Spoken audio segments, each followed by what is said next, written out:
কিন্তু আল্লাহ যদি বলতেন আচ্ছা কান তোমার বগলের নিচে দিলাম, সবসময় হাত এরা উঁচু করতে থাকতে হবে, তাহলে কি কষ্টদায়ক হয়ে যেত না? তাহলে আপনি চলছেন সামনে, চোখ পিছনে, তাহলে আপনাকে বারবার ঘুরে সামনে তাকানো লাগতো না? আপনি যে অসুস্থ অবস্থায় এখনো ফজরের জামাতে আসছেন, এটা আল্লাহ আপনার অবশ্যই উত্তম প্রতিদান দেবে ইনশাআল্লাহ।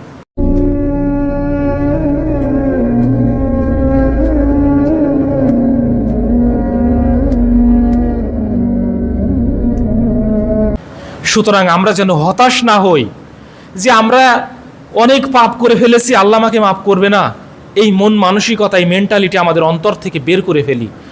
আল্লাহ তাআলা আমাদেরকে কিন্তু খুব যত্ন করে সৃষ্টি করেছেন। মায়ের গর্ভে ছিলাম কতদিন? 10 মাস। সিজারিয়ানের ফলে এখন 8 মাসও বের করে নেয়, 9 মাস, 9.5 মাসও বের করে নেয়, 8 মাস পেটের ভিতর বয়স। ডাক্তার বলছে সো ক্রিটিক্যাল, এখন যদি বের না করো ছেলে কিন্তু বা মেয়ে কিন্তু বাচ্চা মারা যাবে। তখন দেখা যাচ্ছে 8 মাসেই সিজার করে নিচ্ছে, 9 মাস, 9.5 মাস। আমরা যাই থাকি মায়ের গর্ভে আমরা যখন থাকি, আমাদেরকে খাদ্য খাওয়ানোর জন্য কোনো মানুষ নিয়োগ করা লাগে? আমাদের গোসল করানোর জন্য, আমাদের শরীর পরিষ্কার করার জন্য ওখানে রক্ষা করেন কে? আল্লাহ। এক টুকরা গোশত যদি এক বালতি পানির মধ্যে রেখে দেন, আজকে সকালে তরতাজা গোশত মাংস, আপনি মাংসের একটা টুকরা বাজার থেকে কিনে এনে যদি বালতির ভিতরে রেখে দেন, পরের দিন সকালে যদি মাংসের টুকরাটা আপনি তোলেন, তাহলে মাংসের টুকরাটা কি অবস্থায় পাবেন? পচে যাবে না? পচে যাবে কি না? কিন্তু একটাবার চিন্তা করেছেন আল্লাহ তাআলা আপনার দুটো চোখ দিয়েছে, এই চোখের মধ্যে কত পানি আছে, কিন্তু আপনার চোখ পচে নষ্ট হয়? আল্লাহ সে কথাই বললেন যে ওয়ালিসানা ও শাফাতাইন, আমি কি তোমাদের জিহ্বা দিই নাই? তোমাদের কি 2টা চোখ দিই নাই? কোনো সময় কি আমরা খেয়াল করে দেখেছি এই চোখের মধ্যে অসংখ্য পানি, কিন্তু এই চোখ 2টা কখনো পচে না? কত সুন্দর করে আল্লাহ তাআলা আমাদেরকে সৃষ্টি করলেন। এই কান 2টা যদি বগলের নিচে আল্লাহ সেট করে দিতেন, আমাদের সবসময় এইভাবে থাকা লাগতো না যে কে কি বলছে আমি একটু শুনবো। যদি এরকম চাপ দিই তাহলে তো কিছু শুনতে পারবো না। শুনতে পারবো কি? কিন্তু আল্লাহ যদি বলতেন আচ্ছা কান তোমার বগলের নিচে দিলাম, সবসময় হাত এরা উঁচু করতে থাকতে হবে, তাহলে কি কষ্টদায়ক হয়ে যেত না? হতো কি না? হতো।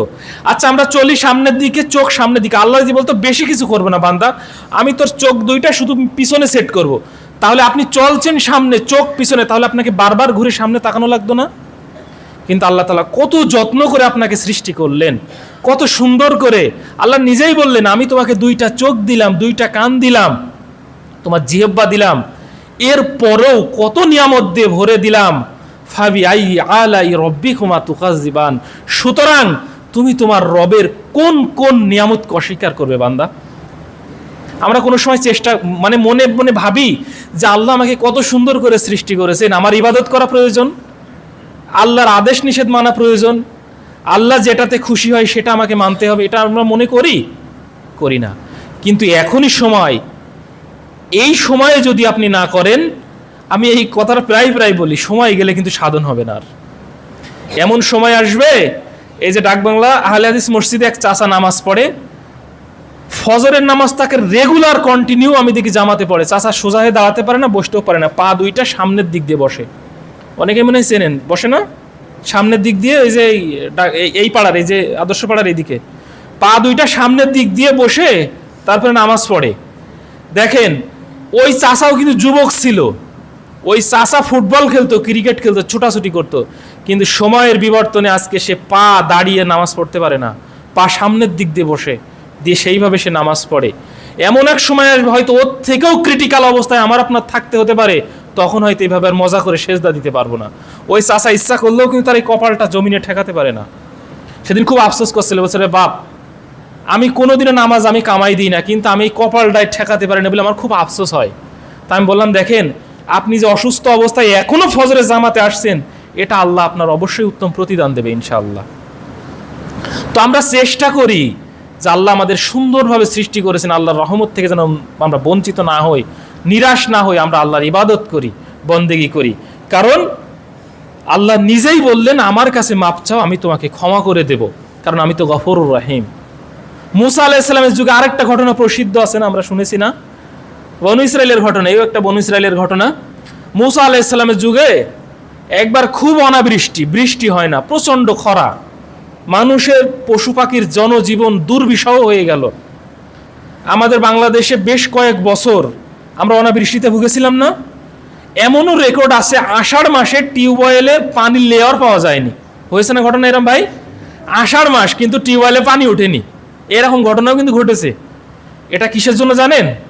আল্লাহ যখন কোনো মানুষের কোনো কওমের উপরে যখন অখুশি থাকে, নারাজ থাকে, ওই কওম যখন অতিরিক্ত বাড়াবাড়ি করে না, আল্লাহ তখন বৃষ্টি বর্ষণ করা বন্ধ করে দেয়। এই যে বছর পার করলাম আমরা, এই বিগত বছরের মতো বৃষ্টি আপনারা তো, আমি ব্যক্তিগতভাবে আপনাদের অনেক ছোট, আমি বিগত বছরের মতো বৃষ্টি কয়েক বছর দেখিনি। আর প্রচণ্ড বৃষ্টি হয়েছে।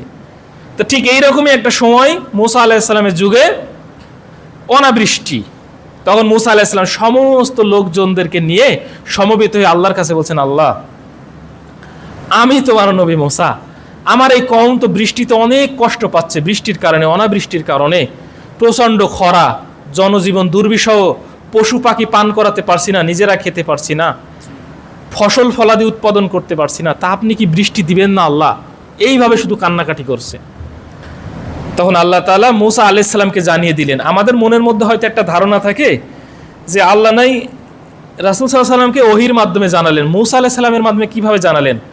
কোরআনেই আছে ওয়া কাল্লামাল্লাহু মুসা তাকলিমা, আল্লাহ সরাসরি মুসা আলাইহিস সালামের সাথে কথোপকথন করতেন। বলতে সুবহানাল্লাহ, মুসা আলাইহিস সালাম সরাসরি আল্লাহর সাথে কথা বলতেন। তো মুসা আলাইহিস সালামকে আল্লাহ বললেন, আমি কিভাবে বৃষ্টি দিই? তোমার যে কওমকে নিয়ে তুমি হাজির হয়েছো, এই কওমের মধ্যে একজন ব্যক্তি আছে খুবই গুনাহগার, একজন বদকার ব্যক্তি। এই বদকার ব্যক্তি যতক্ষণ না এখান থেকে যাবে ততক্ষণ আমি বৃষ্টি নাজিল করব না। তো মুসা আলাইহিস সালাম তখন অ্যানাউন্স করে দিলেন যে আচ্ছা, আমার এই কওমের মধ্যে একজন গুনাহগার আছো যে বিগত 40 বছর যাবৎ আল্লাহর কোনো নাম কালাম তুমি মুখে আনো নাই। এই ব্যক্তি কে আছো? এখান থেকে বের হয়ে চলে যাও, তুমি বের না হলে আল্লাহ বৃষ্টি দিবেন আল্লাহ সেটাই আমাকে জানিয়ে দিলেন। এখন ওই ব্যক্তি দেখলেন আমি তো 40 বছর যাবৎ আল্লাহকে ডাকি নাই, এখন আমি যদি এখান থেকে বের হয়ে যাই আমি অপমানিত হব কি হব না? হব না?